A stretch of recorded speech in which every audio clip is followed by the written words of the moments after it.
감사합니다. 우리 인생의 가장 소중하고 근본적인 변화를 일으키는 것은 바로 우리가 그리스도인이 된다라는 사실입니다. 대학에 들어가는 것, 또 직장에 취업하는 것, 또 사랑하는 연인을 만나 배우자를 만나 결혼하는 것, 그 모든 것들이 우리 인생에 여러 가지 변화를 일으키지만 그것보다 더 근본적이고 본질적이고 소중한 삶의 변화를 일으키는 것, 그것은 바로 우리가 그리스도인이 된다라는 것입니다.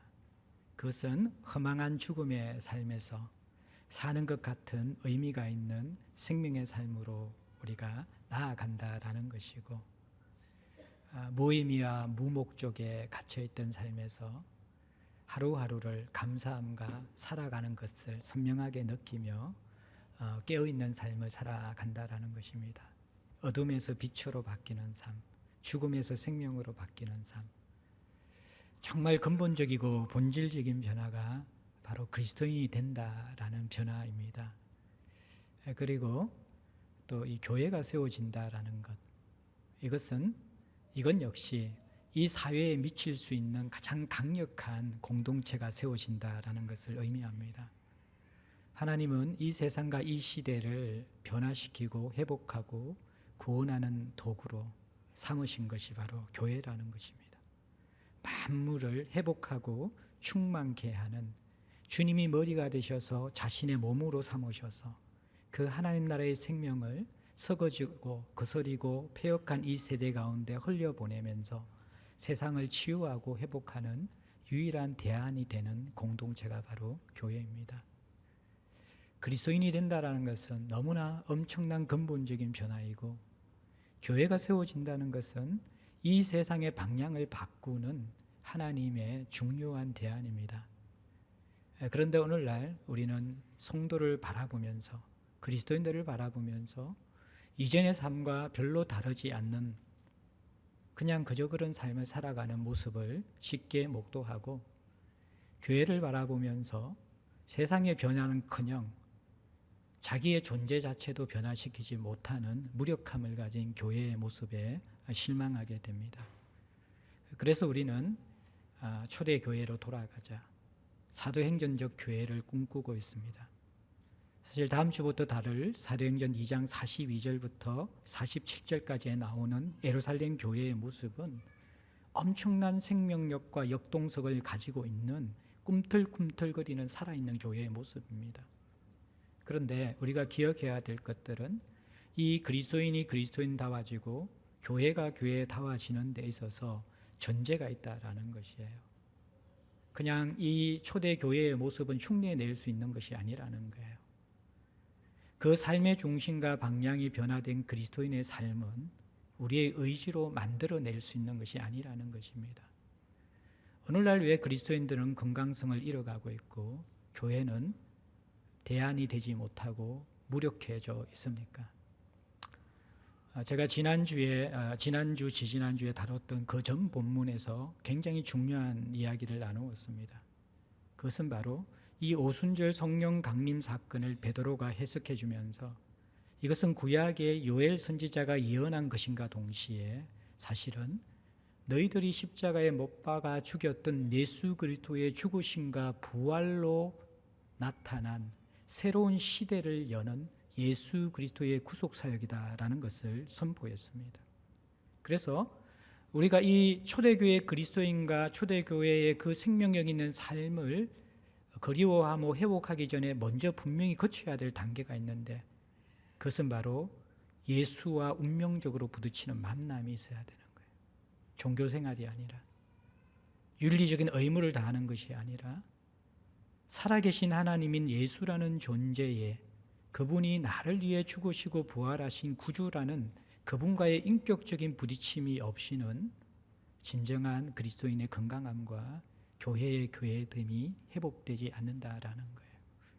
오늘 본문은 더 나아가서 또 하나의 중요한, 우리가 정말 생명력 있고 역동적이고 만물을 충만케 하는 그리스도인과 교회됨을 회복하기에 필요한 주제가 등장하는데, 그것은 예수와 부딪히며 일어나야 될 본질적인 변화, 바로 회심이 있어야 된다라는 것입니다. 오늘날 교회가 잃어버린 것이 회심이라는 거예요.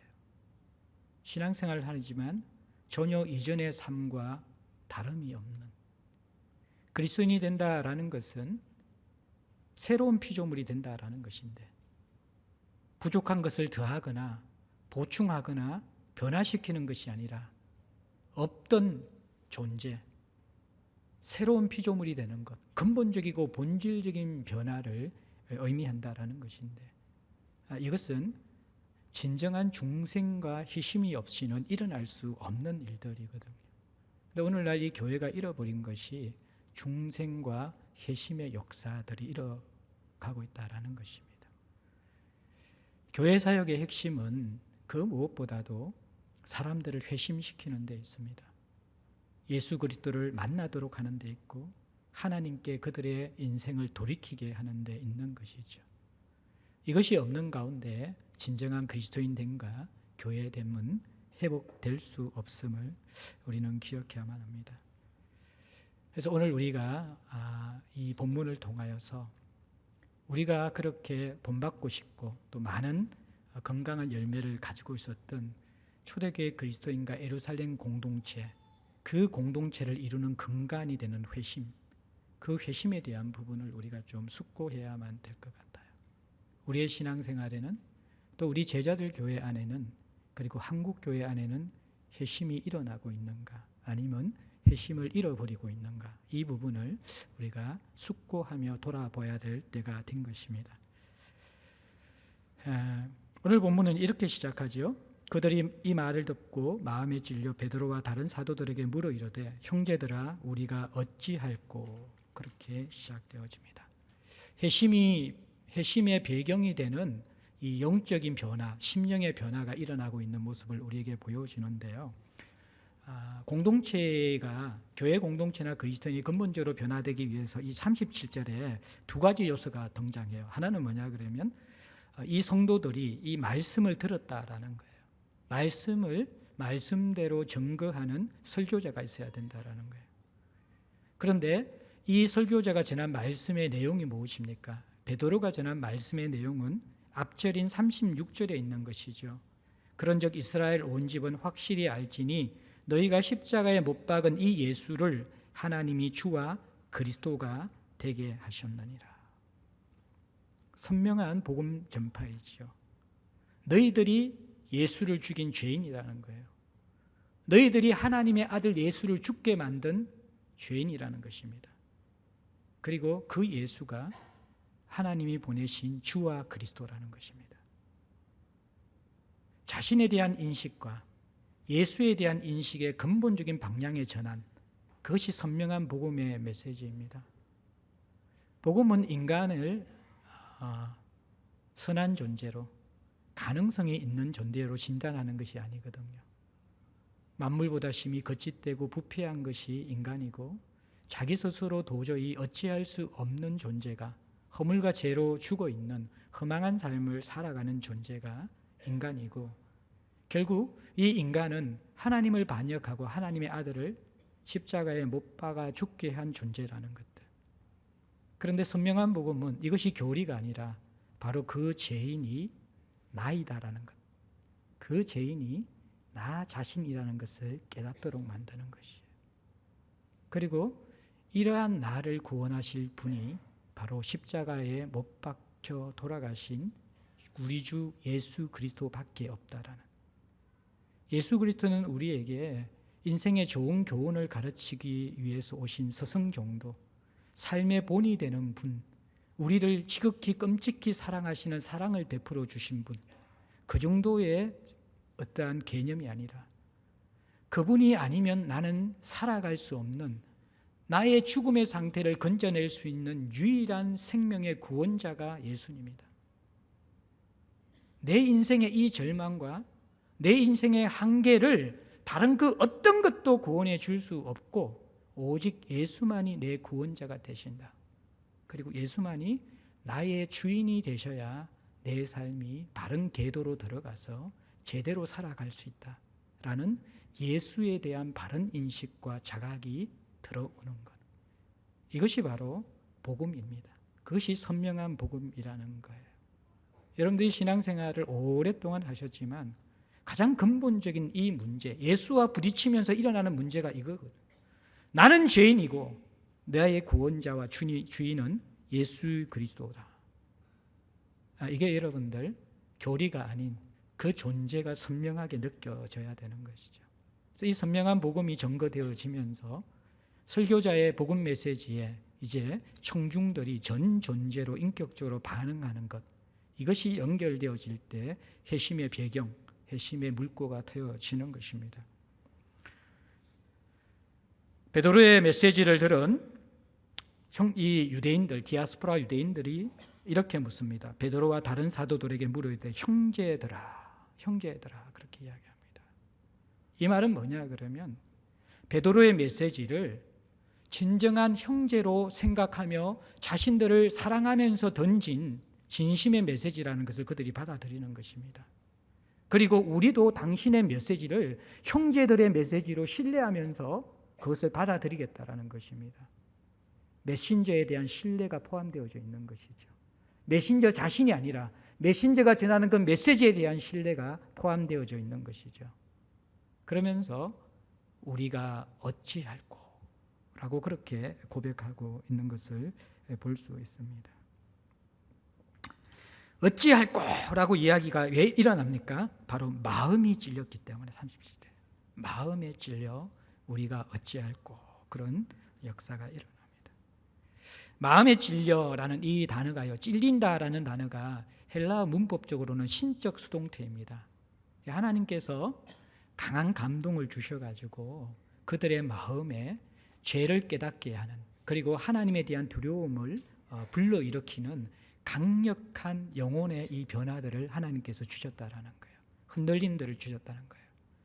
하나님께서 그 은혜를 주신 것에 대해서 이들이 마음에 찔려서 우리가 어찌할꼬 라고 하면서 전 존재가 반응하며 여기에 대해서 도대체 우리가 구원받기 위해서, 이 죄인된 상태에서 벗어나기 위해서, 하나님의 아들을 죽인 그 엄청난 죄에서 우리가 구원받기 위해서 도대체 무엇을 해야 하는가?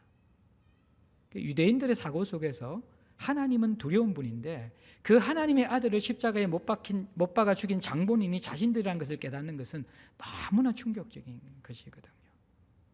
여기에 대해서 이들이 마음에 찔려 전 존재로 반응하는 것이죠. 근데 성령이 강력하게 역사하니까요, 사실은 실제적으로 예수를 십자가에 못 박아 죽인 사람은 누굽니까? 이방인들의 손을 빌려 못 박아 죽였잖아요. 넘겨주었잖아요. 그렇지만 실제 그 죽인 것은 종교인들이고 또 유대인들인데, 여기 이 디아스포라 유대인들은 어떻게 보면 예수님의 처형의 장소에 예수를 십자가에 못 박으라고 소리 지른 그 무리들, 그 밖에 무리들도 있었어요. 그런데 그들이 이 메시지를 들으면서 성령의 감동 속에서 예수를 십자가 못 박아 죽인 그 현장 속에 내가 몸으로 직접 있지 않았지만 자신들이 동일하게 예수를 십자가에 못 박아 죽일 수밖에 없는 죄인들을 함께 공감하고 있는 것이죠. 그러면서 형제들아 우리가 어찌할꼬 그런 고백을 하는 것을 볼 수 있습니다. 이게 이제 회심이 일어나는 성도와 공동체의 분위기거든요. 선명한 복음의 메시지가 증거되어야만 합니다. 복음이 선명하게 증거되지 않으면 변화가 일어나지 않거든요. 죄에 대한 고발이 없는 용서와 사랑의 메시지는요 의미가 없어요. 환한 대낮에 있잖아요. 여러분들이 촛불을 켜봐야 무슨 의미가 있습니까? 촛불은 어두움을 밝히는 것이에요. 그러면 우리가 어둡다라는 것을 깨달아야지 촛불을 받아들이는 거예요. 오늘날 죄에 대한 지적들과 우리 자신에 대한 비참함을 깨닫도록 하는 말씀에 대한 직면함이 없이, 그것은 불편하고 내가 잘못됐다라는 그 메시지, 내 존재가 맡겨야 된다는 그 메시지는 고통스러우니까 그것은 덮어두고 피상적인 용서, 사랑, 축복, 회복의 메시지가 아무리 전거되어 봐야 우리는 진정한 그리스도인이 될 수 없고 교회는 교회가 될 수 없다라는 것입니다. 그래서 항상 이 복음은 우리의 비참함부터 고발합니다. 하나님 없는 비참함, 똘똘똘똘 죄로 뭉쳐진 자기중심성들을 고발합니다. 우리를 코너로 몰아넣는 거죠. 말씀을 들을 때마다 어찌할꼬라는 고통스러움을 우리가 가지도록 만듭니다. 그래야 우리가 하나님 앞에서 우리가 어찌할꼬라는 회개의 자리, 회심의 자리로 나아올 수 있는 하나님의 은혜가 우리를 흔들어 놓게 되기 때문입니다. 사랑하는 성도 여러분들, 여러분들은 예배 때 또 소그룹 나눔 때 지체들과의 만남 속에서 회심의 도전을 받고 있습니까? 이게 없다면 우리는 변화되지 않습니다. 좋은 게 좋은 공동체는 좋은 게 좋은 열매가 일어날 수가 없어요. 참다운 생명의 공동체에는 회심에 대한 부담감과 이 정확한 영적 진단과 숙고가 예배 속에서, 만남 속에서, 나눔 속에서 끊임없이 도전되어지고 우리에게 들려지는 것, 그것이 살아있는 공동체와 그리스도인들의 본질적인 특징이라는 것입니다. 여러분들의 상태를 좀 진단하도록 돕기 위해서 제가 한 5가지의 질문을 던지겠습니다. 상태를 말씀드리겠습니다. 이것이 바로 회심이 없는 사람의 특징이거든요. 회심해야 될 상태에 있는 사람들의 모습입니다. 이거는 제가 한 것보다도 우리 목회와 신학이라는 그 잡지 2013년 10월호에 나와 있는 제가 김남준 목사님 글을 읽다가 좀 많은 도움이 되어서 이 내용들을 여러분들이 좀 인용하는 것 양해해 주시기 바랍니다. 첫 번째는 우리가 어찌해야 할고 가슴을 찢어야 되는 병든 영적 상태, 회심하지 못한 영적 상태에 있는 모습은 가치 판단이 자기중심적이라는 것입니다. 가치 판단이 자기중심적. 가치 판단이 자기중심적인 사람의 삶의 동력과 목적은 자기만족입니다.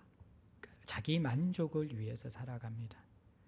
자신이 온 우주의 중심인 것처럼, 그리고 자신의 행복이 온 우주의 최종적인 가치인 것처럼 여기면서 그것이 삶의 중심과 목적이 되어버린 사람입니다.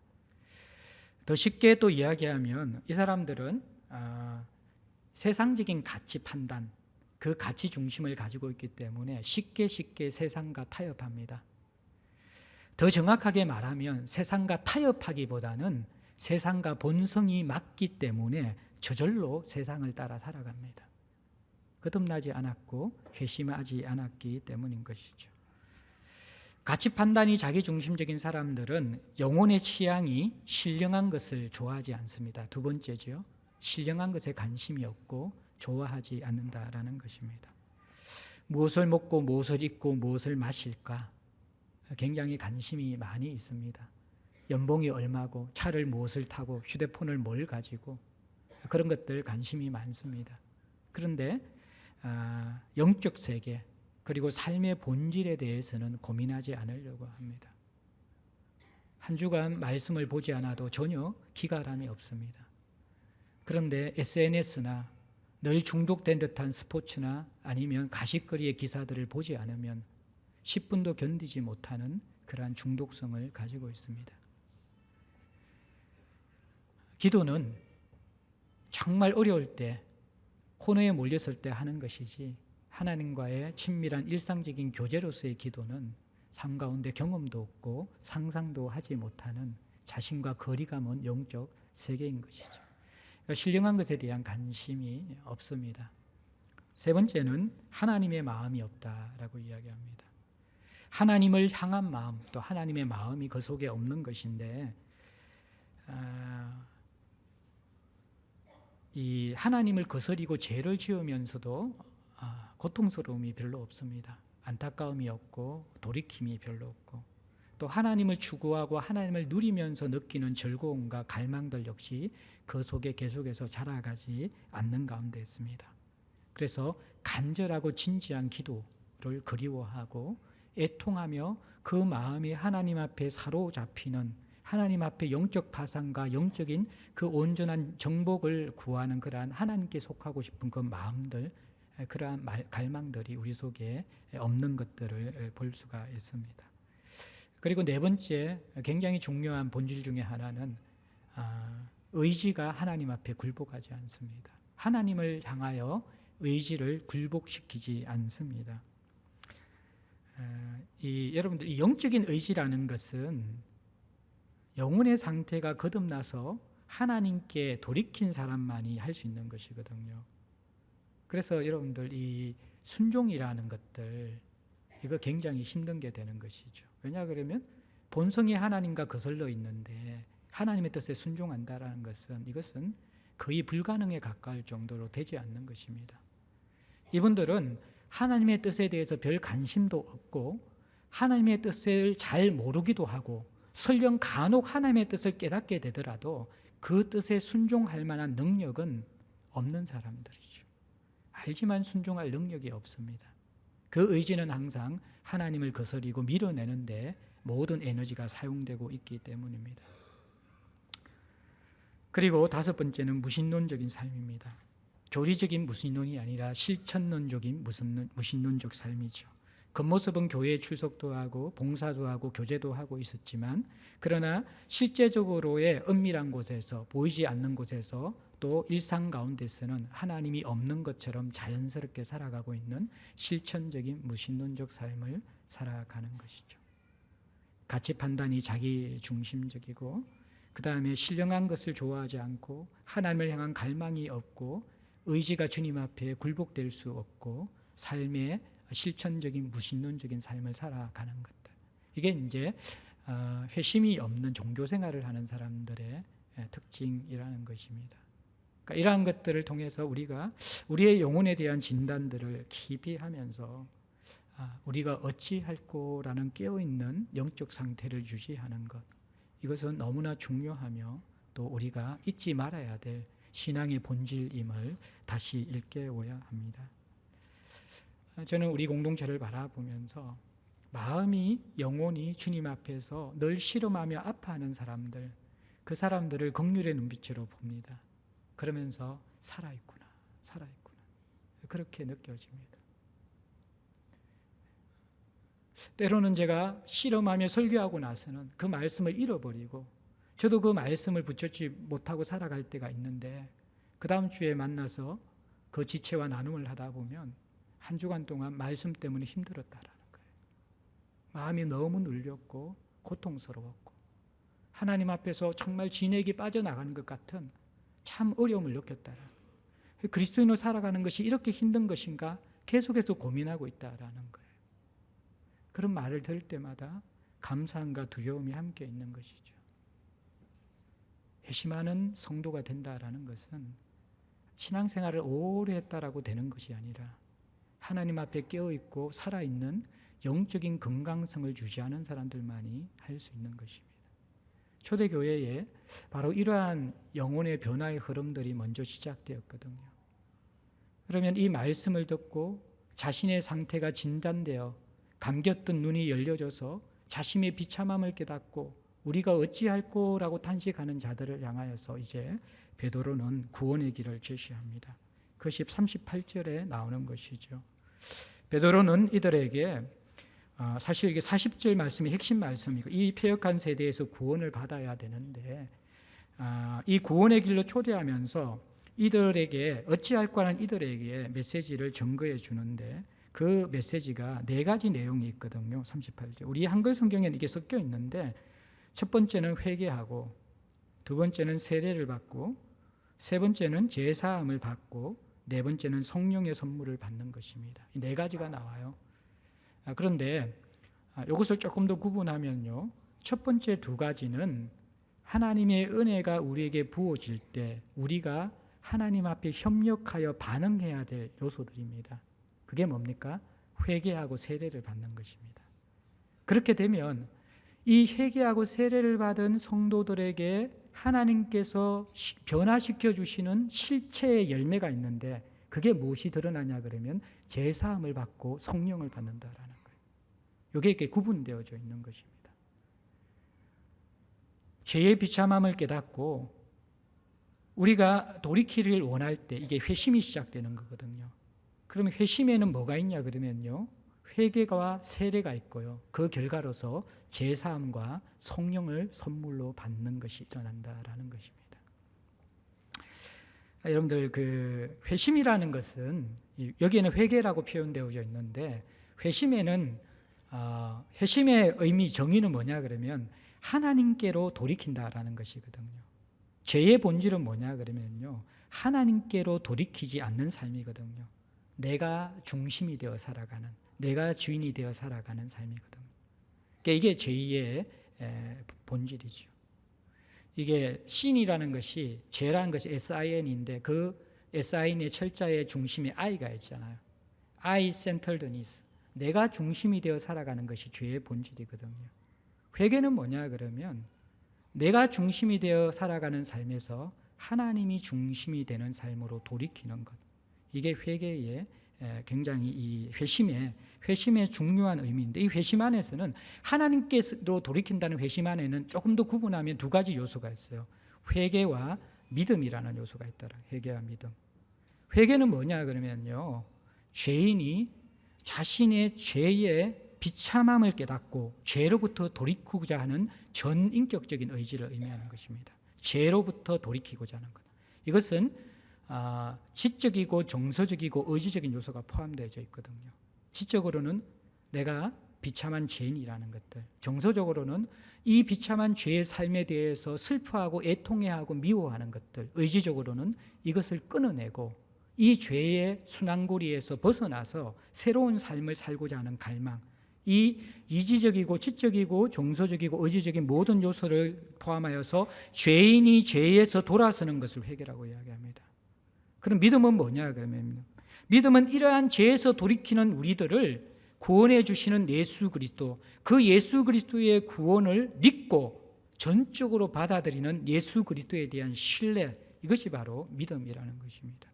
어떻게 보면 이 회개라는 것은 우리가 돌이키는 것이라면, 우리 자신의 어떠한 전 존재적인 방향 전환이라면, 믿음이라는 것은 방향을 전환해서 바라봐야 될 예수 그리스도를 붙잡고 그분에게 온전히 들어가서 그분과 의존하며 그분을 신뢰하고 그분 안으로 들어가는 것이 바로 믿음이라는 것입니다. 이 두 가지가 같이 되는 것이 바로 회심이라는 것이에요. 그래서 회심에는 자신에 대한 정확한 자각과 예수 그리스도에 대한 전 존재적인 자각과 인식과 관계의 변화가 다 포함되어지는 것이 회심에 들어가는 것입니다. 그러니까 여러분들이 이러한 회심들을 계속해서 이제 여러분들이 기억을 하셔야 되는 거죠. 근데 회심에는요, 최초적 회심이 있고 그리고 반복적 회심이 있습니다. 무슨 말이냐 그러면 최초적 회심은 예수 그리스도를 한 번도 만난 적이 없고 자신이 죄인됨을 깨닫지 못하던 사람이 말씀을 통하여 성령을 통하여서 죄인됨을 깨닫고 예수께로 방향 전환하는 최초의 인생의 방향 전환, 하나님께 돌아오는 것을 이 비신자들이 성도가 되는 그것을 최초적 회심이라고 그렇게 이야기합니다. 그럼 반복적 회심은 뭐냐 그러면 이 회심은 최초의 신자만 필요한 게 아니라 우리가 세상을 살아가다 보면 죄에서 돌이켰는데 여전히 죄의 유혹을 받고 죄에 빠지고 죄에 무너지고 죄를 따라 살아가는 우리의 삶을 발견하게 된다라는 거예요.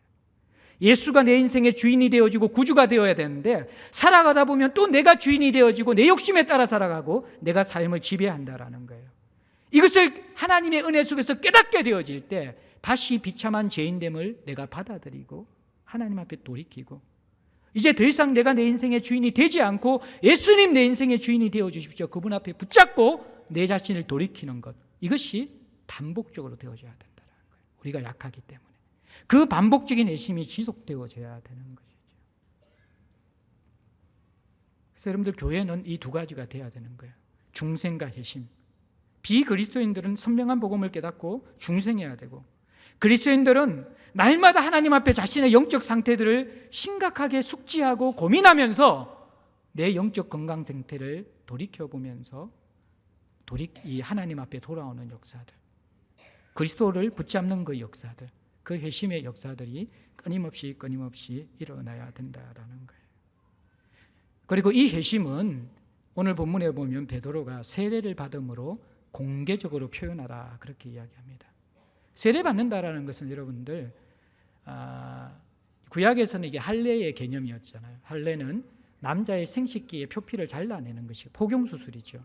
왜 그러냐 그러면 이게 옛사람을 벗겨내버리고 하나님 앞에 새 사람으로 살아난다라는 것이거든요.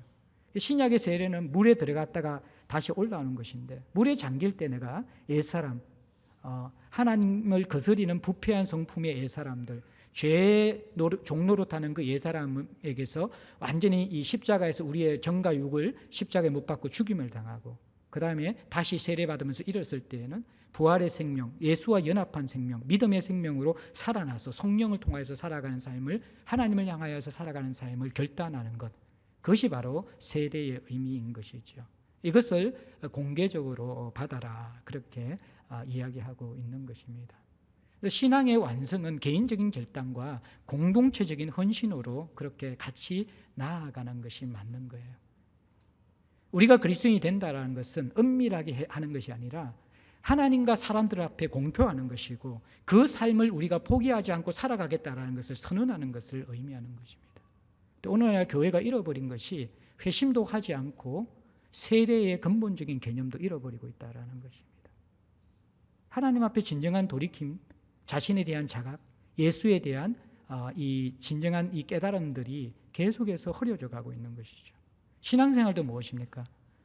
내가 예수 그리스도를 믿는 자라는 것을 선명하게 표방하지 않습니다.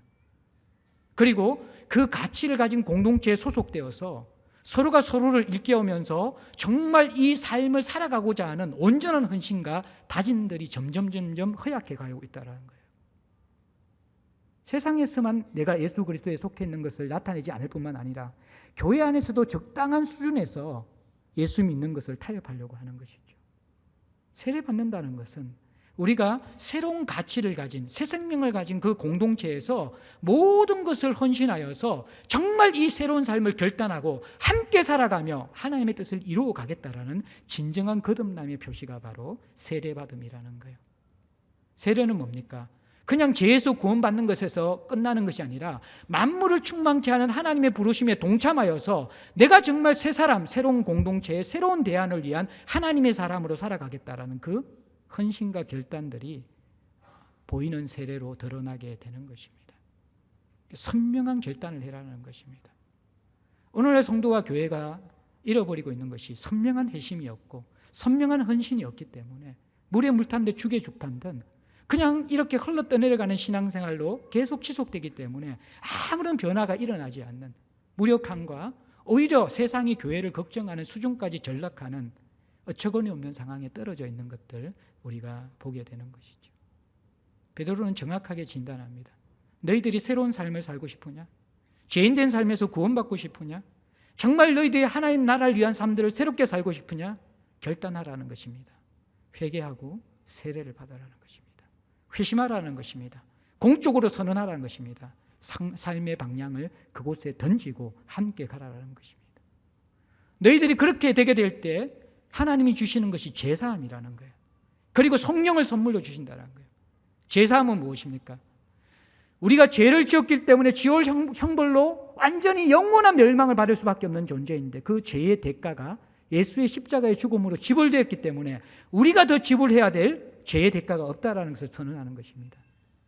그런데 이 죄의 형벌과 대가만 없는 것이 제사함이 아니라는 거예요. 제사함의 더 본질적이고 중요한 부분들은 내가 지금 여기에서 죄의 영향력을 끊어내고 그 부패하고 우리를 오염시키는 그 올가매는 그 힘들을 깨트려내면서 죄를 이기는 권세, 죄를 죄로 밟는 승리가 우리 안에 있는가? 그게 제사함에 포함되어져 있다는 것이죠. 우리가 형벌받지 않는, 죽어서 지옥 가지 않는 죄의 대가의 없어짐, 그것만이 아니라 지금 여기에서 우리가 죄를 이기고 하나님께 연결되어 하나님 나라의 삶을 살아가는 새로운 삶, 생명의 삶, 죄를 이기는 삶이 지금 이곳에서 있는 것이 바로 제사함이라는 것입니다. 진정한 회심을 경험한 사람들, 그리고 진정한 예수께 돌이켜서 공동체로 들어와 세례를 받은 사람들은 하나님이 선물로 주시는 게 있는데 그게 제사함의 선물이라는 거예요. 그거 경험하면 여러분들은 회심의 열매와 실체를 가지고 있는 것입니다. 진정한 회심이 없고 내적인 하나님의 통치가 없는 사람들은 은밀한 가운데 있는 죄를 이기지 못합니다. 어떻게 우리는 이 제사함의 실체를 경험하고 부활의 새 생명을 살아갈 수 있는가? 제사함의 실체를 우리가 살아갈 수 있도록 하는 성령의 선물, 이게 여러분들 회개한 자들, 회심한 자들에게 주어진 또 하나의 선물인 겁니다. 에너지예요, 에너지. 여러분들, 이 영적인 삶은 우리 힘으로 살아갈 수 없는 것이거든요. 새로운 에너지가 들어와야 돼요. 다윗이 바세바를 간음하고 나서 느끼고 영적으로 깨달은 게 뭐냐 그러면 내 안에 정직한 영을 창조해 달라는 기도였거든요. 다윗이 얼마나 하나님과 동행했던, 다윗의 생애는 한 번도 기적이 없었어요. 한 번도 기적이 없는 다윗이지만 하나님의 마음에 가장 합한 삶을 살아갔던 다윗이에요. 그러나 다윗이 흠이 없는 사람이 아니었죠. 그가 이제 최고의 정점에서 번영을 누릴 때, 축복을 누릴 때 재성이 발동하면서 바세바를 간음하고 우리아를 죽인 것이죠. 예? 그리고 나단 선지자의 그 책망을 받고 나서 회개하면서 드린 기도가 뭐냐 그러면 모친이 죄 중에서 나를 잉태했다. 그 말은 내 죄가 어머니 때문이 아니라 내 죄는 내가 죄를 지어서 죄인이 아니라 뿌리부터 모친의 태중에 있을 때부터 나는 죄의 본성을 가지고 있는 죄인이라는 것을, 철저한 죄인됨을 자백하는 거예요. 그러면서 내 안에 정직한 영을 창조해달라고 해요. 이 창조해달라는 이 단어는요, 바라라는 단어예요. 태초에 하나님이 천지를 창조하시니라, 이 바라라는 단어를 정직한 영을 창조해달라는 단어로 사용하고 있어요. 다윗이 깨달은 게 뭐예요? 죄인된 자기에는 정직한 영이 없다라는 거예요. 그래서 하나님이 선한 일을 행할 수 있는 능력이 자신에게는 없는 사람이라는 거예요. 정직한 영을 창조해 주시고 구원의 기쁨을 회복시켜 주시고 성령님 나를 버리지 마시고 다시 나를 붙잡아 달라고 예언하고 기도하고 있는 거예요. 우리가 하나님 앞에서 기억해야 될 게 뭡니까? 내 안에 정직한 영이 없다라는 거예요. 성령께서 우리에게 그 거룩한 영으로 나를 사로잡기 전에는 예루살렘을 떠나지 않고 하늘로부터 기름 부어지는 하나님의 영이 우리에게 들어오기 전에는 우리의 본성의 취향과 세상의 방식으로 살아갈 수밖에 없는 자들이라는 거예요. 안 돼요. 의지가 순종이 안 된다라는 거예요. 다른 거 다 할 수 있는 사람들, 그렇게 책상에 10시간, 20시간 앉아서 공부해서 좋은 대학 가는 사람들도 영적인 선함을 하는 의지들은 자기 스스로 안 된다라는 거예요. 성령이 임하기 전에는, 하나님이 나를 붙들기 전에는. 성공을 위해서는, 직장생활을 위해서는, 불철주야로 일하는 사람들도 하나님을 위해서는 단 1분, 10분 기도하는 것도 안 된다라는 거예요. 영혼이 죽어 있기 때문에, 에너지가 없기 때문에. 성령께서 부어주셔야지만이 죄사함을 이길 수 있는 거예요. 아무도 보는 이 없는 은밀한 공간에서 하나님의 다스림을 받을 수 있는 거예요. 그것이 세상보다 더 선명하고 죄의 시체보다 더 강력하고 나를 이끄는 그 어떤 유혹보다도 더 우리의 중심의 욕망이 되어지는 것, 그것이 회심한 사람들이 받을 수 있는 하나님의 선물이라는 것입니다. 그것이 성도의 삶을 살도록 하고 그것이 교회를 교회되게 하는 근본적인 힘이라는 것이죠. 베드로는 이것을 우리가 어찌할꼬 하는 그 유대인들에게 선포하고 있는 것입니다. 그러면서 이 구원의 약속, 회개할 때 주어지는 죄사함과 성령의 선물의 약속은 39절에 보면 너희와 너희 자녀와 모든 먼데 사람 곧 주 우리 하나님이 얼마든지 부르시는 자들에게 하신 것이다. 대상에 제한이 없다라는 것입니다. 너희와 너희 자녀는 유대인들이고 먼데 있는 사람들이 이방인들이에요. 베드로는 자신도 알지 못한 채 성령의 감동으로 이 복음이 온 인류를 위한 것이라는 것을 지금 선포하고 있는 것이에요. 여기에서 제외되는 사람들은 아무도 없어요. 다만 자기 스스로, 우리 스스로 원하지 않기 때문에 회심하지 못하는 것입니다. 여러분들, 중생과 회심은 조금 차이가 있어요.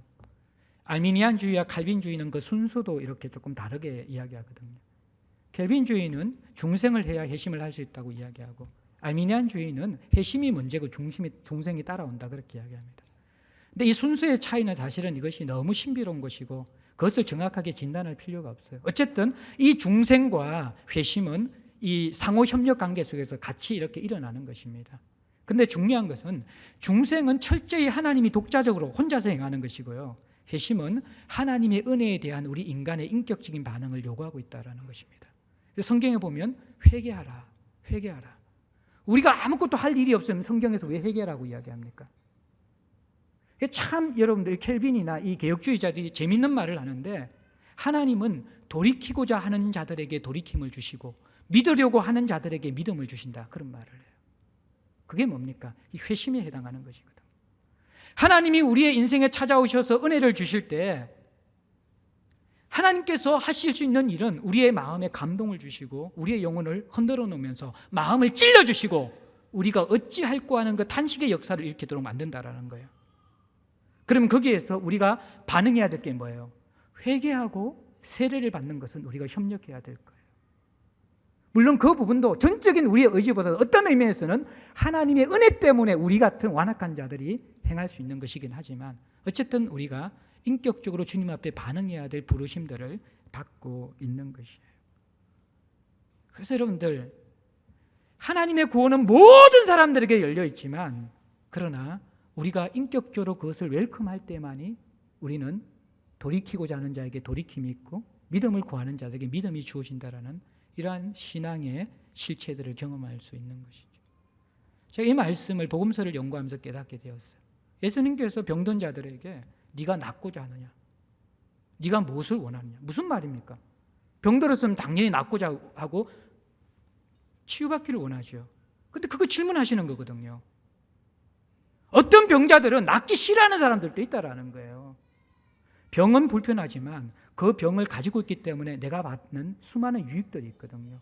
특별 보상들이 있거든요. 혜택들이 있거든요. 마찬가지로 죄인들도 마찬가지예요. 우리의 마음에는 이 끈적끈적한 죄에서 벗어나고자 하는 갈망이 있는 반면에 끈적끈적한 죄가 주는 달콤함을 같이 즐기고자 하는 욕망들도 늘 같이 붙잡고 있는 자들이에요. 정직하게 우리의 마음을 돌이켜볼 때 회심은 간절하게 회심을 원하는 영적 파산을 받아들이고 인정하는 사람들에게 일어날 수 있는 것이거든. 근데 대부분 사람들은 뭐예요? 예수를 믿지만 자신의 본질을 건드리는 것은 싫어합니다. 적당한 수준에서. 가장 중요한 것은 내가 다스리고 나머지 좀 도움이 필요한 것은 하나님이 곧까지만 오셔가지고 나를 다스려 주시고 도와주십시오. 많은 사람들이 이 신앙생활의 패턴을 가지고 있거든요. 이거는 회심이 아니에요. 이것은 하나님에 대한 믿음이 아니라는 거죠. 회개가 아니라는 것이죠. 누구든지 이 회심의 기회는 열려 있지만 누구든지 전 존재를 다해서 옥합을 깨트리는 여인처럼 자신의 영적 파산을 선언하고 하나님의 다스림들을 온전히 웰컴하는 사람들, 생각보다 쉽지 않다라는 거예요. 하나님을 알아가며 우리의 비참함을 깊이 절감하며 그 은혜 속에 우리가 인격적으로 결단하며 나아가면서 이 회심이 일어나는 것입니다. 오늘날 한국교회에 이 회심이 사라지고 있는 것이죠. 하나님 요만큼만 오세요. 세상도 힘든데 교회까지 와서 왜 그렇게 힘들게 하십니까? 저 정도만 오세요. 우리의 신앙생활의 대부분이 근본적인 회심의 문제들을 건드리기를 싫어하는 것이죠. 근데 이 초대교회가 이 메시지를 듣고 41절에 보면 3,000명이 회심합니다. 세례를 받습니다. 엄청난 역사죠. 요한복음 14장 12절에 예수께서 내가 떠나가야 되겠다. 내가 너희를 떠난 것이 유익한 것은 보혜사 성령을 너희에게 보내줄 것이기 때문이다. 보혜사 성령이 오면 더 좋은 것이 있는데 그것은 너희들이 내가 있을 때 내가 한 것보다 성령이 오시면 너희들이 하는 일이 내가 한 일보다 더 클 것이다. 그런 말씀이 나와요. 실제로 뭐예요? 성령이 임하게 되어지자 이 제자들은 3,000명을 회심시킵니다. 예수님 공생의 기간 동안 기적을 일으키지만 3,000명의 회심의 역사는 일어나지 않았어요. 놀라고 기이 여겼지. 제자들이 더 큰 일을 하는 거예요. 성령의 역사가 일어나면서. 이게 초대교회의 역사라는 것입니다. 당시 예루살렘 인구가 대략 한 3만 명 정도 됐다고 생각해요. 그러면 10분의 1이 회심한 것인데 근데 너무 많지 않느냐. 근데 이때가 오순절 절기 때이기 때문에 이때는 30에서 50만 정도의 유대인들이 모여 있거든요.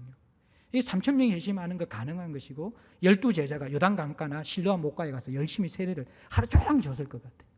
줄 서가지고 엄청난 장면이 벌어지는 것이죠. 그게 여러분들 초대교회에 일어났던 일. 그러니까 예수에 부딪혀서 진정한 회심이 일어나니까 42절에 나오는 거예요. 42절부터 47절에 초대교회의 모습이 나오는 거예요. 오늘날 한국 교회는 본질을 잃어버리고 교회 성장학 끌어당기고 세상의 경영학 끌어당기고 건물 짓고 구조 짓고 전략 짜면서 교회를 성장시키려고 하는데 그거는 인간적인 방법이죠. 안 된다라는 거예요. 초대교회의 시작은 그게 아니에요. 예수와 맞부딪혀야 돼요. 운명적인 만남이 있어야 돼요. 거기에서 근본적인 회심이 일어나야지 그리스도인이 그리스도인 되고 교회가 교회 된다라는 것입니다. 베드로의 메시지는 40절에 이 패역한 세대에서 돌이켜서 구원을 받으라는 것입니다. 이 패역했다라는 것은 목수가 도저히 사용할 수 없는 비틀어진 나무의 상태를 의미하는 것입니다. 아주 노련한 목수는 아무리 이렇게 비틀어지고 문제가 있는 나무라도 이 결 따라서 잘 사용할 수가 있잖아요. 그런데 어느 정도로 이 목재가 비틀어졌냐 그러면, 쓸모가 없냐 그러면 노련한 목수도 사용할 수 없을 정도로 비틀어진 상태, 그것이 바로 패역했다라는 그러한 상태를 의미하는 것입니다. 피터스는 이렇게 이 본문을 구절을 번역하고 있거든요. 이 병들고 무감각한 문화에서 빠져나오십시오. 이 병들고 무감각한 문화에서 빠져나오십시오. 여러분이 할 수 있을 때에 어서 나오십시오.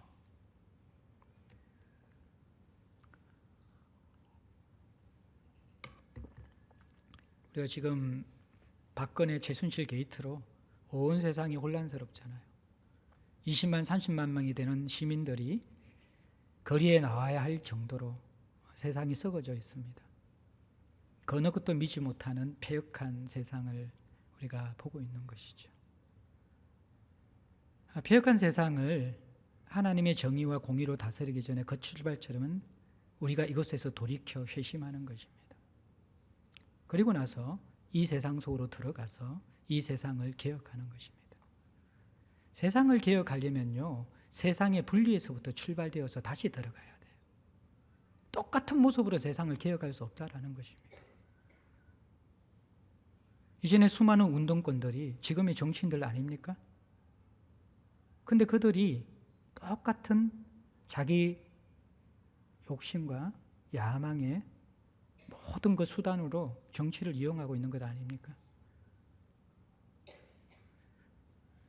여러분들에게 제가 행동을 멈추고 바깥에 나가지 말라는 그 말이 아니라 궁극적으로 우리는 거기까지 가야 합니다. 그런데 어떻게 나가야 하는가? 우리의 본질의 회심이 일어나면서 나갈 때 우리가 변질되지 않고 끝까지 순수함을 지키면서 세상을 변화시킬 수 있는 것입니다. 사람들은요, 다른 사람의 개혁과 세상의 변화에 대해서는 열정을 가지고 거품을 물지만요, 자기의 존재의 회심에 대해서는 두려워하고 회피하는 것, 우리 정직하게 인정해야 되는 것이죠. 패역한 세대에서 구원을 받아야 합니다. 패역한 세대를 우리가 구원시키는 만물을 충만케 하는 주님의 몸으로서의 교회의 부르심이 필요한 것이죠. 저는 우리 교회가 이 땅의 정의와 공의를 강처럼 하수처럼 흘러내리는 그 역할을 하는데 여러분들의 많은 분들이 헌신하면 좋겠다라는 생각이 들어져요. 그런데 그 첫 출발점이 뭔지 아십니까? 진정한 회심, 그것을 잃지 않는 것입니다. 날마다의 회심을 잃지 않는 것입니다. YMCA라는 단체가 크리스찬 단체였는데 C가 빠지면서 세속화되어지는 것이거든요. 우리는 그리스도 중심적인 이 본질적인 복음을 놓치는 순간 하나님 나라가 아닌 유토피아를 건설하는 데 헌신하게 되어집니다. 사랑하는 성도 여러분들, 오늘날 우리가 본질을 붙잡고 그리스도인과 교회가 다시 회복해야 될 중요한 이슈들, 주제들 오늘 다루었습니다. 비신자들에게는 중생을 고민토록 해야 합니다. 기신자들에게는 회심하는 삶을 지속하고 있는가 돌아보게 만들어야만 합니다. 우리는 회심의 열매를 맺는 그러한 자들이 되었으면 좋겠습니다. 자기중심적인 가치 판단에서 하나님과 이웃을 우선순위에 두는 가치 판단을 가진 자로, 신령한 것을 좋아하지 않는 우리들이 하나님에 대한 맛을 느끼고 갈망하고 그 하나님을 먹고 마시는 데 익숙한 자들이 되는 변화, 하나님을 향한 마음이 없는 우리들이 하나님을 향한 애통하고 간절한 마음, 또 상하고 약한 자들을 주님의 마음으로 끌어안는 아둘람의 정신들을 회복하는, 정말 우리 자신을 깨트려 세상의 가장 약한 곳으로, 아픈 곳으로, 고통스러운 곳으로 함께 들어가면서 복음의 복음됨들을 상향성이 아닌 하향성으로 보여줄 수 있는 실체들, 의지가 하나님께 굴복되지 않는 우리의 이 본성의 완악함들이 성령의 다스림을 통하여서 은밀한 곳에서 하나님을 사랑하며 내 자신을 깨트리는 그 즐거움과 기쁨이 무엇인지 알고 순종하며 살아가는 그 자유함들을 역설적으로 깨닫고 그것을 누릴 수 있는 변화, 그리고 실천론적인 무신론적 살면서 순간순간마다 하나님을 사랑하여 내 삶을 드리는 순종이야말로 인생의 최고의 기쁨이자 삶의 열매라는 것을 우리가 깨닫고 회복할 수 있는 진정한 회심의 삶. 이 회심의 삶이 일어나야지 성도가 성도 될 수 있고 교회가 교회 될 수 있는 것입니다. 우리 교회에 이 근본적인 질문을 하시는 하나님 앞에 한 사람 한 사람이 엎드려 반응할 수 있는 저와 여러분들 될 수 있기를 주의 이름으로 축복합니다. 함께 찬송 드리겠습니다. 찬송가 263장입니다.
피와 같이 붉은 죄는 같이 내 마음이 약하여 늘 넘어지오니 늘 넘어지오니 주 예수 힘주사 그 세게 하소서. 주의 은혜로 대속받아서 피와 같이 붉은 죄는 같이 제사함 받은 후 제사함 받은 새 사람 되어서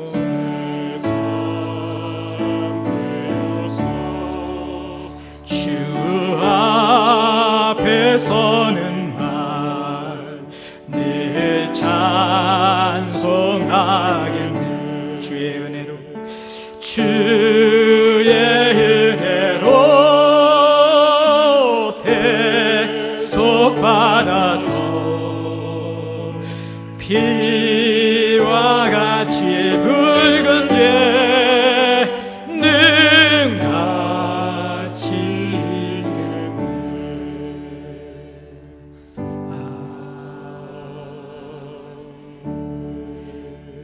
말씀 가지고 잠시 한번 기도할까요? 우리가 그리스도인 된다는 것, 또 이 땅에 교회가 세워진다라는 것, 상상할 수 없는 근본적인 변화이고 너무나 본질적이고 소중한 변화들입니다.